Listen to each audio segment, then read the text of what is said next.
La anomalía congénita más frecuente del intestino delgado es el divertículo de Meckel, ¿no? Creo que esta pregunta la hacen todos los años, es un regalo para ustedes. O sea, no acá, sino en el examen de residentado. Siempre preguntan esto. Ahora, el divertículo de Meckel tiene la característica de ser un verdadero divertículo porque tiene las tres capas, ¿no es cierto? Tiene serosa, tiene muscular y tiene mucosa. A diferencia de los falsos divertículos que no tienen muscular. ¿Ya? Otra diferencia es que el divertículo de Meckel, ¿no es cierto?, se localiza en el borde antimesentérico. Y los divertículos falsos, en el colon, por ejemplo, se van a localizar en el borde mesentérico. Esa es la diferencia.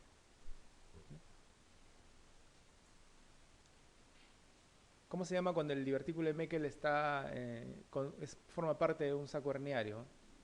Litré, ¿no es cierto? La hernia de Litré. Eso también les preguntan, como epónimo.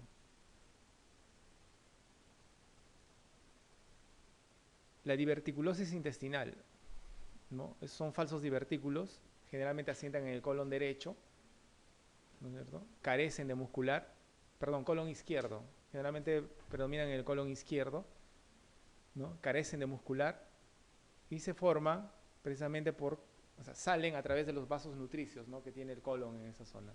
Son tres.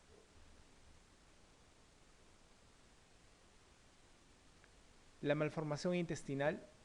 La malformación intestinal más frecuente es la malrotación intestinal, ¿no?, que es un defecto congénito de formación.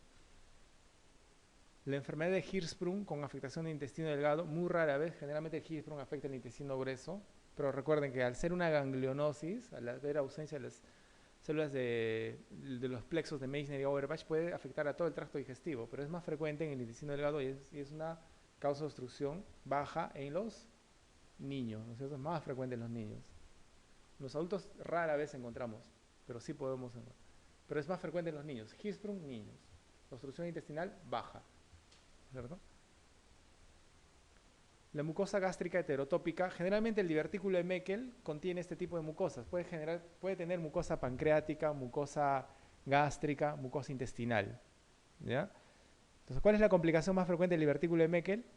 Sangrado, hemorragia digestiva baja, que es sangre. La segunda complicación, la diverticulitis o la perforación. ¿No es cierto? ¿Y cómo tratamos el divertículo de Meckel? Cuando lo encontramos, recuerden que es una causa de diagnóstico diferencial de apendicitis aguda, porque el divertículo de Meckel generalmente se va a encontrar entre 50, 60, algunos libros dicen 70 centímetros luego de la válvula ileocecal. Entonces, a más de 50 centímetros de la válvula ileocecal se encuentra el divertículo de Meckel. ¿Ya? 60 a 70 centímetros. La literatura dice eso. Entonces, al localizarse en esa zona, es un diagnóstico diferencial de apendicitis. Entonces, nosotros entramos, un joven, paciente joven, ¿no?, con un dolor en fosa ilíaca derecha, que incluso puede tener la misma migración o tener la cronología de Murphy. No encontramos, cuando encontramos un apéndice normal, estamos obligados en buscar divertículos, ¿no? Entonces empezamos a progresar y buscamos hasta 60, 70 centímetros de la válvula ileocecal. Si está todo limpio, lo dejamos ahí. Y muchas veces hemos encontrado divertículos, ¿no? Pero cuando encontramos el divertículo tenemos que ver si está en fase aguda, o sea, si está en una diverticulitis. Si está en una diverticulitis, lo que hacemos es resección y anastomosis. Ese es el tratamiento quirúrgico. O sea, una resección intestinal en la zona que está localizada el divertículo. Si encontramos el divertículo y no tiene ningún signo infeccioso, lo dejamos. No tenemos por qué tratar ese divertículo.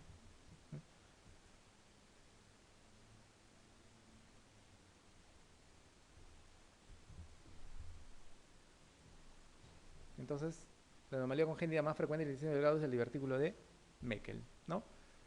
Entonces acá, este es el famoso divertículo de Meckel, ¿no? Está en el borde antimesentérico, es un verdadero divertículo, ¿no? Y el tratamiento es la resección intestinal y la anastomosis posterior.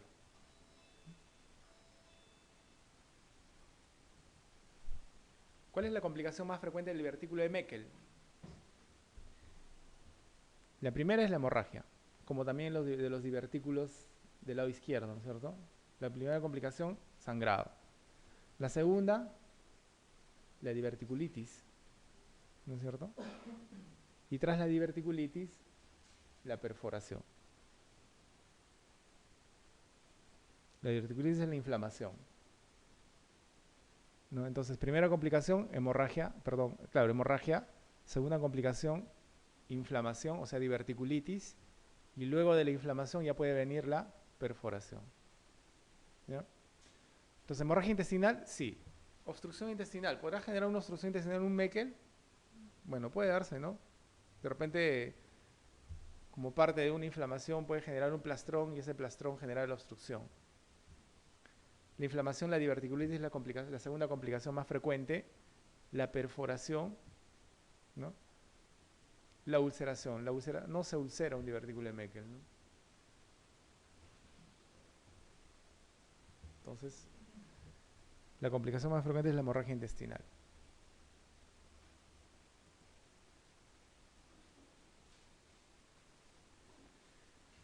¿Y acá se define como una complicación quirúrgica? A cualquier alteración respecto al curso previsto en la respuesta local y sistémica del paciente postoperado, ¿no?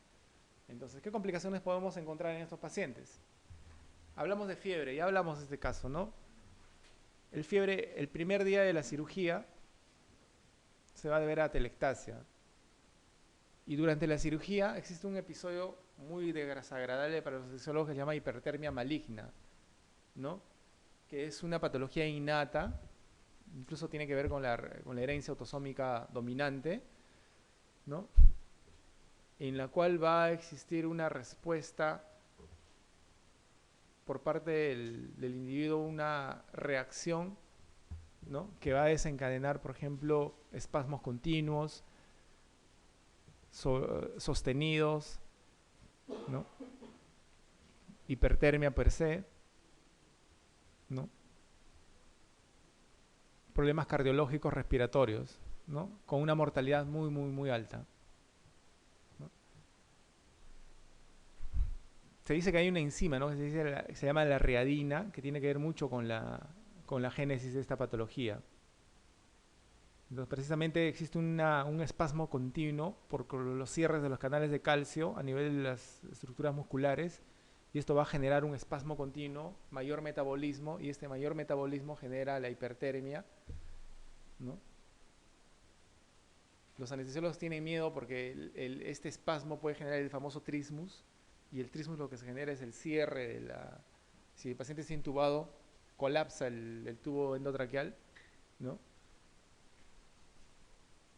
Elevación del CO2 por limitación de la respiración, y la mortalidad es alta, pues, en estos pacientes, ¿no? Una reacción alérgica a los medicamentos, anestésicos sobre todo, y el más frecuente es el sevoflurano. Ya no utilizamos el sevoflurano.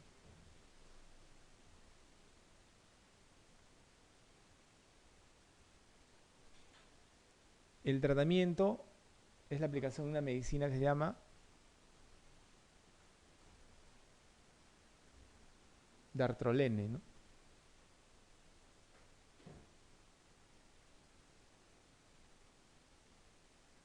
Entonces, fiebre el primer día, atelectasia, lo más frecuente. Pero también recuerden que el procedimiento quirúrgico por el trauma y el estrés puede generar la formación de pirógenos endógenos, ¿no es cierto? La interleucina 1. Y esto puede generar también fiebre el primer día postoperatorio. Entonces, si en la pregunta dice fiebre el primer día de operaciones, atelectasia. Y si no encontramos atelectasia como respuesta correcta, tenemos que ir a buscar pirógenos endógenos, ¿ya? En el postoperatorio. Entre el día 2 y el 3, lo que debemos de pensar, lo que debemos de pensar es que esté cursando nuestro paciente con una infección asociada, ¿no? Una infección urinaria sobre todo, ¿no? La fístula y la dehiscencia en caso haya una técnica mala. Si la técnica no ha sido buena, no se haya utilizado material adecuado o ha estado en mucha tensión, vamos a presentar fístula a partir del segundo o tercer día, que también puede generar fiebre. Pero no es lo más frecuente. Lo más frecuente hasta el segundo día es infección asociada, o sea, infección urinaria.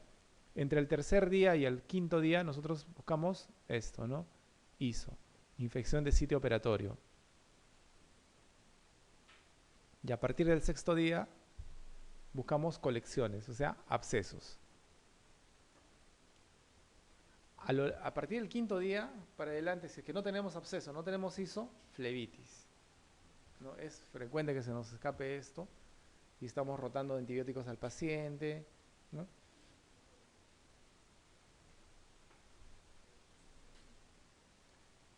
Otra de las complicaciones temidas es la famosa hipotensión, ¿no? Y esa hipotensión puede obedecer a dos cosas. Después de una colistectomía laparoscópica o después de cualquier tipo de cirugía, existe una hemorragia continua, hace un hemoperitoneo, el paciente tiene que volver a entrar a sala. Entonces la hipotensión puede verse en primer lugar a hemorragia, es lo que debemos de descartar. Y luego a drogas, ¿ya? Esto me hace acordar mucho porque cuando era recién de tercer año, yo recuerdo que entramos a operar una vesícula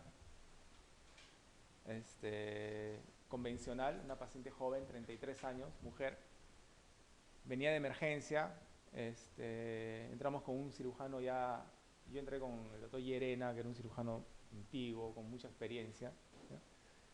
Y él, al ser un cirujano antiguo, no tenía mucha maniobrabilidad en la laparoscopía, por eso decidimos hacerla abierta, ¿no? La paciente entra a sala de operaciones, una vesícula aguda, hacemos un buen control hemostático, no le dejamos Drempen-Ross porque, bueno, a pesar de que era aguda, pues no vimos idea de dejarle Drempen-Ross, ¿no? Cerramos piel, el lazo quirúrgico terminó en una hora y media más o menos, ¿no? El paciente pasa a recuperación, nosotros seguimos con la programación y a las 2 o 3 horas se me acerca, yo era R1 si no me equivoco, el R3 se me acerca y me dice si había ocurrido algo con el paciente durante el acto quirúrgico, ¿no? Alguna eventualidad que yo había acordado. No, yo le dije que nada y le pregunté por qué, porque la paciente estaba hipotensa en recuperación y estaba pálida, ¿no? Entonces, para eso nosotros fuimos, ya todo el equipo del servicio estaba ahí reunido, tratando de ver qué es lo que estaba pasando, ¿no? Entonces, le tomaron una hemoglobina en un AGA, salió en 8, él entró con 14, la hemoglobina está en 8, está recontra pálida, ¿no? Entonces, al ver la hemoglobina en 8 e hipotensión, dijimos, hay que entrar a relator con mi sala. Y entramos a sala. Metieron a sala, la anestesióloga, antes de intubarla, ¿cierto?, vio que la paciente tenía una secreción rosada por la vía aérea, salmonelosis, ¿no? Logró intubarla, menos mal. Abrimos la cavidad y no encontramos nada. Nada. Y yo recuerdo muy bien que el doctor incluso dijo, ya sé de dónde está sangrando. Del ligamento redondo, ese no hemos controlado bien. No me acuerdo. Yo no recordaba ningún punto sangrante que habíamos dejado. Abrimos cavidad y no encontramos nada, ¿no? El paciente continuó en shock, llamamos a los de UCI y los de UCI empezaron a hacer una evaluación y una historia del paciente, ¿no? Entonces, ¿qué había pasado? En el postoperatorio, o sea, terminando la cirugía, el anestesiólogo le había infundido un bolo de tramal, ¿no? El tramal le generó hipotensión.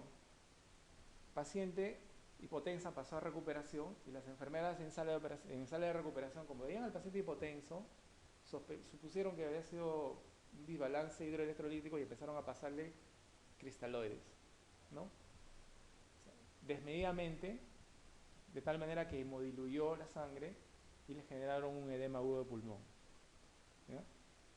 Esta hemodilución le pasaron como 4 o 5 cloruros de sodio, así el chorro, ¿ya? Chorro, ¿ya? Llevó un edema agudo del pulmón al paciente y lo llevó a una insuficiencia respiratoria, pues. La señora pasó a UCI, 2 días después, por lo joven que era, resolvió ese edema de pulmón, ¿no? Y salió bien. Entonces, tuvo su tour por cuidados intensivos con la paciente, con una vesícula aguda. Entonces, imagínense, miren lo que genera, o sea, la administración de una medicación, ¿no? Y haciendo una reevaluación, fue el tramal el que generó todo este problema, ¿no? Que si nosotros no hubiésemos seguido pasándole volumen al paciente, pasándole más volumen, y hubiésemos sospechado que era el tramal el que le estaba generándole la hipotensión, el paciente no debía haber entrado a sala nuevamente, ¿no? Y no hubiese llegado a tener el edema agudo, ¿no? Y no hubiese terminado en UCI. Y así terminó mi primera vesícula abierta en UCI. Pero bien. Bueno, y luego, a partir del tercer día, si no controlamos bien un foco séptico, yo no le dejo tramal a nadie. ¿Ah? Desde ahí ya estoy traumado con el tramal. ¿Ya? A partir del tercer día, si el foco séptico no está controlado, debemos pensar, si es que hay hipotensión y frecuencia cardíaca alterada, es un shock séptico. Y en cuanto a la parte respiratoria, si el paciente amanece polipneico, ¿no es cierto?, taquicárdico, lo primero que debemos pensar es en TEP, un tromboembolismo pulmonar, es lo primero. Y luego, pasan los días, ya debemos de pensar en algo más crónico, no una neumonía, por ejemplo. Sobre todo en pacientes ancianitos y postrados crónicos. ¿No?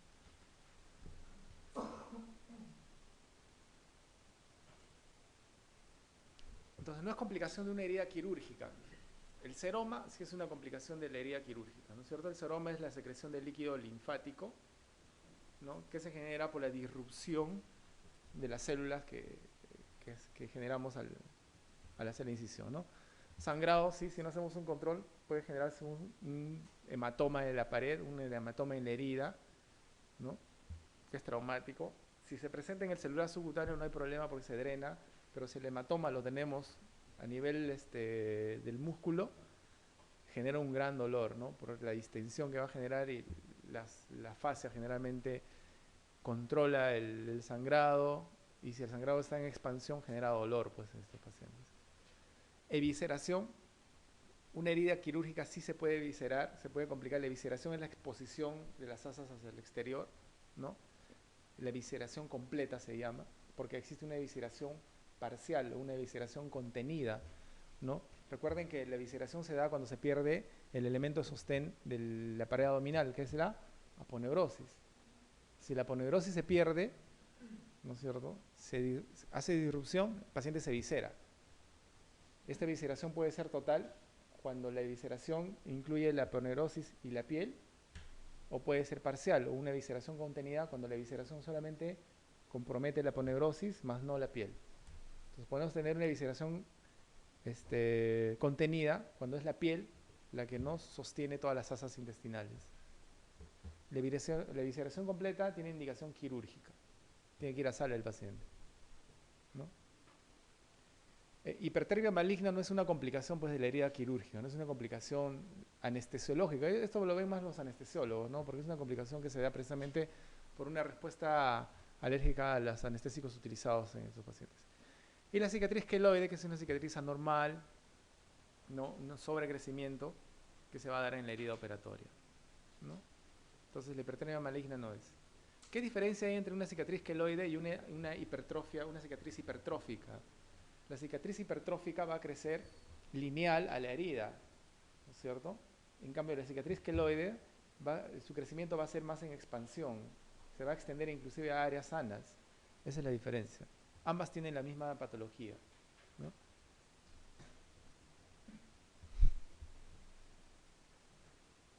Esta es una evisceración completa, miren. ¿Ya? Una evisceración total, ¿no? Miren cómo está el asa, dilatada, engrosada, ¿no? Estos son los puntitos que contenían probablemente esta evisceración. Si esta evisceración lo hubiésemos tenido cerrada con la piel, esa sería una evisceración contenida por la piel. Entonces lo que hacemos en estos pacientes es contenerlo, que granule en esa zona, ¿no?, evitar que haga sobreesfuerzos, una buena faja, y este paciente obviamente va a evolucionar hacia una hernia incisional, ¿no es cierto?, hacia una eventración. Eso es lo que queremos que vaya, si es que está contenido con la piel. Pero si está así, este paciente tiene que subir a sala de operaciones, ¿no? Volver a peritonizar las asas intestinales, y muchas veces, si la piel está acá, probablemente la aponeurosis, que es la que sostiene la pared abdominal, debe estar por acá atrás. Acá está. La distensión de las asas hace imposible el cierre. Entonces estos pacientes tienen que ir a bolsa de Bogotá, ¿no es cierto? Una bolsa de Bogotá para favorecer la disminución del edema, ¿no?, para no perder la aponeurosis, y luego ya hacemos el cierre. Igual, ¿no?, si cerramos en primera intención y logramos afrontar la aponeurosis, lo que este paciente va a generar después, por la distensión que tiene, miren cómo está todo engrosado, fibrosado y distendido, va a ser un hilio, va a ser distensión abdominal, y la distensión por la compresión que vamos a generar al cerrar aponeurosis vamos a crear una hipertensión intraabdominal en el paciente. Y la hipertensión intraabdominal nos puede llevar a un compartimental abdominal, ¿no es cierto? Entonces los pacientes generalmente van a Bolsa de Bogotá, por lo menos dos sesiones, o sea, cambio 3 al tercer día y al sexto día, y en una semana baja todo el edema y podemos aproximar fácilmente las asas intestinales. Perdón, la aponeurosis para cerrar la pared, ¿no? ¿No? Esta es una cicatriz queloide. Recuerden que la diferencia entre una hipertrófica y una queloidea es que la queloide se va a extender en área, en superficie, ¿no es cierto? A diferencia de la cicatriz hipertrófica que se va a limitar solamente a la zona de la incisión. Cualquier tipo de herida puede generar queloide, ya sea una herida quirúrgica o una herida traumática. No es porque he tenido una herida que no ha sido quirúrgica, va a generar queloide, no. Ambas tienen la misma fisiopatología. ¿Cómo tratan una cicatriz queloide? Una vez diagnosticada, tienen dos tratamientos, el manejo médico y el manejo quirúrgico también de la herida quirúrgica, ¿no? El manejo médico lo hacen con infiltración de corticoides, ¿no es cierto? ¿Qué es lo que utilizamos nosotros? Triamcinolona. Y recuerden que la triamcinolona deben aplicarlo con un cachito de lidocaína, ¿ya? La lidocaína, por un lado, para mejorar el dolor, ¿no? Por la aplicación que se va a dar, y tiene que ser con epinefrina. Y la otra es con un poquito de, la epinefrina nos ayuda a abrir los poros, a abrir los vasos en esa zona para que discurra fácilmente el corticoide que habíamos utilizado.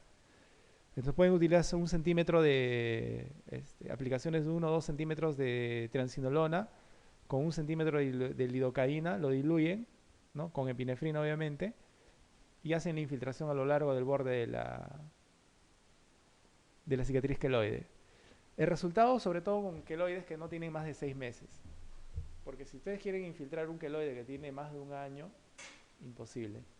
No van a tener resultados positivos. Y recuerden, las infiltraciones son 4 a 6 semanas. O sea, una vez por semana, 4 o 6 sesiones. Y luego de aplicar el corticoide, lo que tienen que hacer es efecto de presión. Se consigue un esparadrapo transport, ¿no? Que son los más lisos, o de papel, y luego de la infiltración tienen que hacer compresión. Lo más plano posible tienen que dejarlo, para que también ayude a bajar el volumen de la cicatriz queloide. Entonces son dos efectos que tienen que ustedes hacer: compresión e infiltración. Tiene resultados positivos, que recuerden, no menos de 6 meses. Más de 6 meses es quirúrgico. ¿Y qué es quirúrgico? Con anestesia local, hacer una resección de la zona de la herida hasta el celular subcutáneo, ¿no? Buscar bordes firmes, ¿no? Y esperar la cicatrización. Si vemos que este paciente está yendo a cicatriz hipertrófica o queloide, hacemos infiltración de corticoides ya antes de esperar a que se forme la cicatriz queloide, ¿no? Porque no significa que por el procedimiento quirúrgico el paciente no va a formar queloide. Si tiene tendencia a queloide, así le saquemos este queloide y hagamos una incisión bien bonita y limpiecita, si tiene tendencia a formar queloide, va a formar queloide. Pero ya tenemos una superficie, una herida que ya la podemos manejar nosotros. Ya podemos hacer al mes, ¿no es cierto? O al cierre, podemos hacer infiltraciones de corticoides para evitar que forme el queloide, ¿no? Esa es la secuencia que se da en el manejo quirúrgico de los queloides.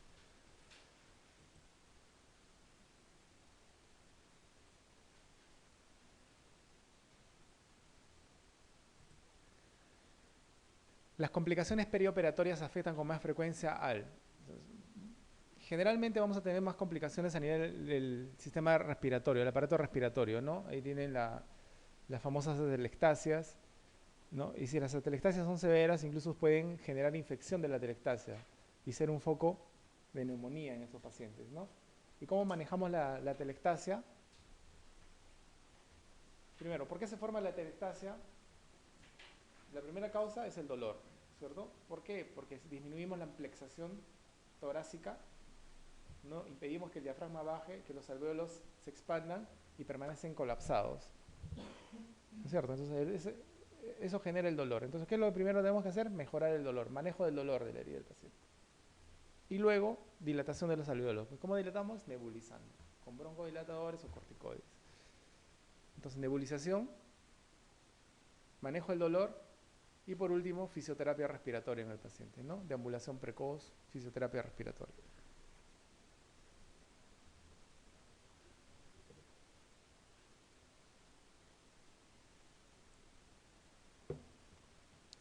En el sistema nervioso central, complicaciones postoperatorias, tenemos muchos ancianitos que son operados de hernias, que hasta ahora no me explico ni los anestesiólogos por qué, pero en el postoperatorio inmediato muchas veces hacen trastornos de conducta, agitación psicomotriz, desconexión del medio, ¿no? Debe ser porque ya las reservas de piridoxina, de tiamina ya son bajas en ellos y pueden generar este tipo de problemas, ¿no? Pero generalmente los ancianitos son los que presentan en el postoperatorio trastornos de conducta en el sistema nervioso, ¿no? Agitación psicomotriz sobre todo. Tienen que estar con sujeción, pues, ¿no? Pasa el postoperatorio y empiezan a despertar, por así decirlo, ¿no? A recuperar. ¿Qué hacemos en ellos? Los amarramos, pues, sujeción mecánica o aldol, ¿no? Aldol en gotitas. 8 gotitas. Hasta 16, para que no se pasen de dosis. No solamente para los posoperados, ¿no? Para alguien que le está molestando mucho, aldol. Para que estén tranquilos. El aparato circulatorio, la posibilidad de que se nos presente un tromboembolismo pulmonar, ¿no? Ver si el paciente no tiene factores de riesgo, postrado crónico, usuario de repente prótesis de caderas o presencia de insuficiencia vascular profunda a nivel de miembros inferiores, ¿no? Que nos conlleve obesos, ¿no? Bueno, el aparato genitourinario no hemos visto muchas complicaciones postoperatorias salvo las traumáticas y iatrogénicas, ¿no? Cuando queremos poner la sonda Foley, a veces el globito lo inflamos en la uretra y bueno, generamos lesión, ¿no? Y en el aparato digestivo, la complicación más frecuente que nosotros tenemos de fuera de la distensión, el hilio postquirúrgico y la obstrucción postquirúrgica temprana, las hemorragias digestivas, ¿no es cierto? Por estrés, las úlceras de estrés, ¿no? Entonces, las del aparato respiratorio y de cabeza, las famosas atelectasias, son las complicaciones más frecuentes en estos pacientes, ¿no? Luego le siguen las neumonías, ¿no? La fiebre, el primer y segundo día postoperatorio se debe principalmente a la infección urinaria, entre el segundo y tercer día habíamos dicho, ¿no? Infección de herida operatoria, debe decir ahí. La infección de herida operatoria se va a dar a partir del tercer y quinto día. Tenemos que ir buscando, ¿no? Las atelectasias son las que se van a dar en el primer día postoperatorio, ¿no?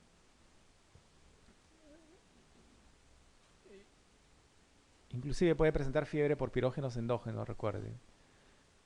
Embolia pulmonar se va a presentar en el primero, quinto, décimo, o hasta esos pacientes que están ya de alta y se quedan porque hicieron su embolia pulmonar. Será más grave. Gangrena dérmica postoperatoria, ¿no? Para que genere gangrena ya debemos tener un periodo mucho mayor a 7 días para que se genere isquemia a nivel dérmico, ¿no? Para poder generar gangrena. Una faseitis, ¿no? Entonces la telectasia es lo que nos va a generar fiebre el primer y segundo día.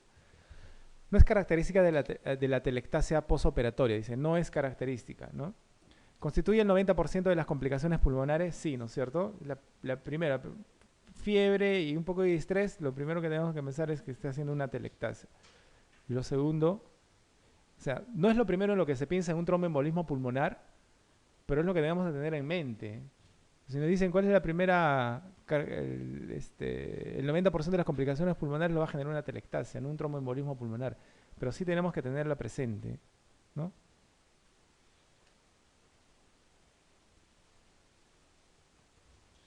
Los factores de riesgo son la obstrucción bronquial y la ventilación ineficiente. No, ¿no es cierto?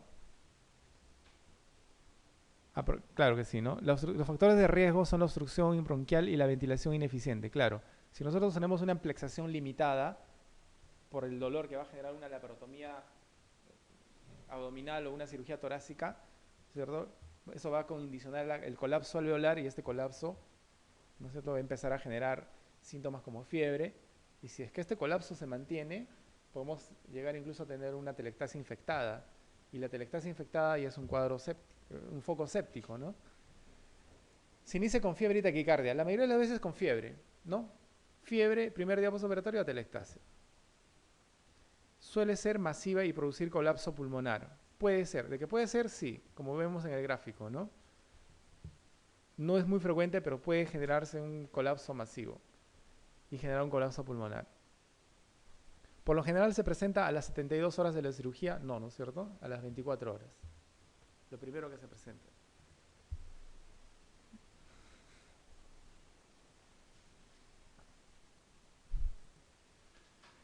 Paciente con fiebre el sexto día posoperatorio, ¿qué diagnóstico debe sugerir en primer lugar? Sexto día posoperatorio debemos de buscar una colección, un absceso, ¿no?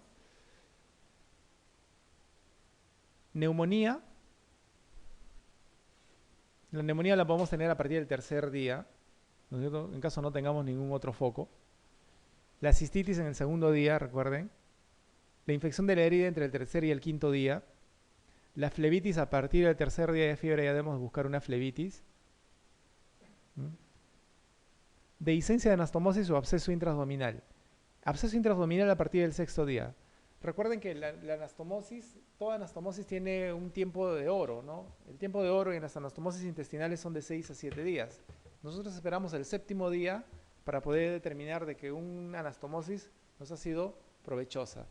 O sea que no va a generar dehiscencia ni fístula posteriores. A partir del séptimo día, cuando se trata de asa delgada. Cuando se trata de colon, nosotros esperamos un poquito más, hasta el décimo día. Décimo o hasta los días 14 incluso a veces esperamos.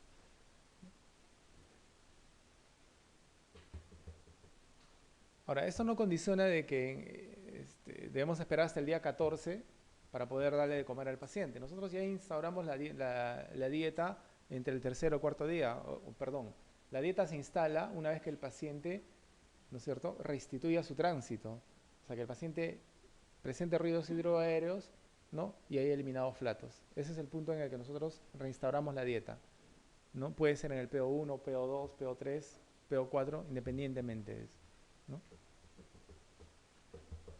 Entonces, dehiscencia podemos esperar hasta el séptimo día. Y precisamente las dehiscencias y las fístulas se manifiestan con fiebre, ¿no? Y la diferencia de los abscesos, la fiebre de las dehiscencias llegan hasta 40, son picos, picos bruscos. 40 grados y el día siguiente el paciente está ya con su secreción, con su fístula en la gasa que cubre la herida, el Drempen-Ross, ¿no?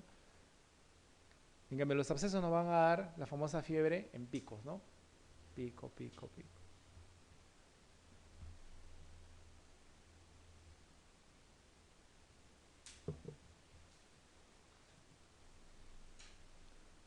Entonces,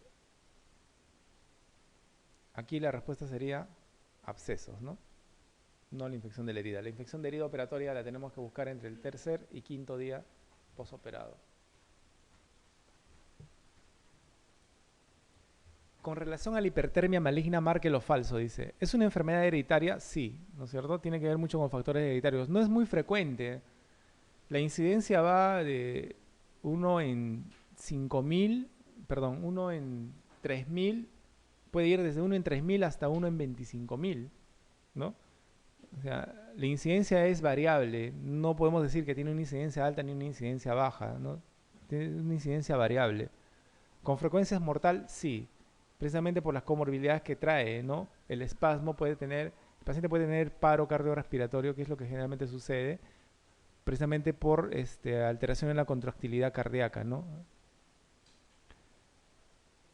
Se debe por una contractura persistente del músculo esquelético, si esto es lo que genera, la contractura persistente genera el aumento del metabolismo, ¿no? Y al haber un aumento de metabolismo va a existir mayor producción genera mayor gasto de ATP energías, y esto genera la hipertermia por metabolismo acelerado, ¿no?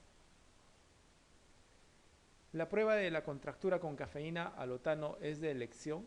Es una prueba que se ha determinado para todos los pacientes, ¿no? Pero sin embargo, lo que se determina ahora es la presencia, bueno, los antecedentes de algún evento nocivo frente a un anestésico va a ser importante. Ahora, definitivamente uno no sabe cuándo le va a tocar a este tipo de pacientes, ¿no? Porque es variable la incidencia, ¿no? Se presenta en 1 en 5.000 pacientes. La literatura dice que al ser variable puede ir desde 1 en 3.000 hasta 1 en 25.000, ¿no? Esa es la frecuencia.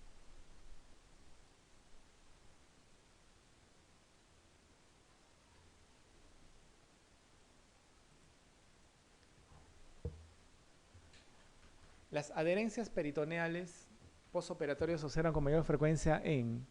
Habíamos dicho que la mayor frecuencia se deben a procesos pélvicos, ¿no? Ya sean cirugías pélvicas o procesos pélvicos, ¿no? Las famosas EPIs, ¿no? Las cirugías de... las histerectomías, ¿no? Por la irritación que va a generar las enfermedades pélvicas, sobre todo, pueden generar adherencias laxas. Lo mismo que las peritonitis difusas, ¿no? Es probable que los peritonitis sean la segunda causa de formación de bridas en los pacientes y, a consiguiente, adherencias posteriores, ¿no? Las colecistectomías muy poco, salvo mucho más ahora que estamos haciendo las laparoscópicas. La cirugía mínimamente invasiva ha evitado precisamente que la mayoría de los pacientes generen este tipo de complicaciones, ¿no? Las gastrectomías sí tienen un alto índice. Las colostomías como cirugía mayor puede generar también adherencias, como todas las cirugías, ¿no? No existe una cirugía que genere mayor o menor formación de bridas o adherencias, ¿no? Pero las operaciones a nivel pélvica son las que, de acuerdo a la estadística, generan la mayoría de las complicaciones en cuanto a formación de adherencias y bridas, ¿no?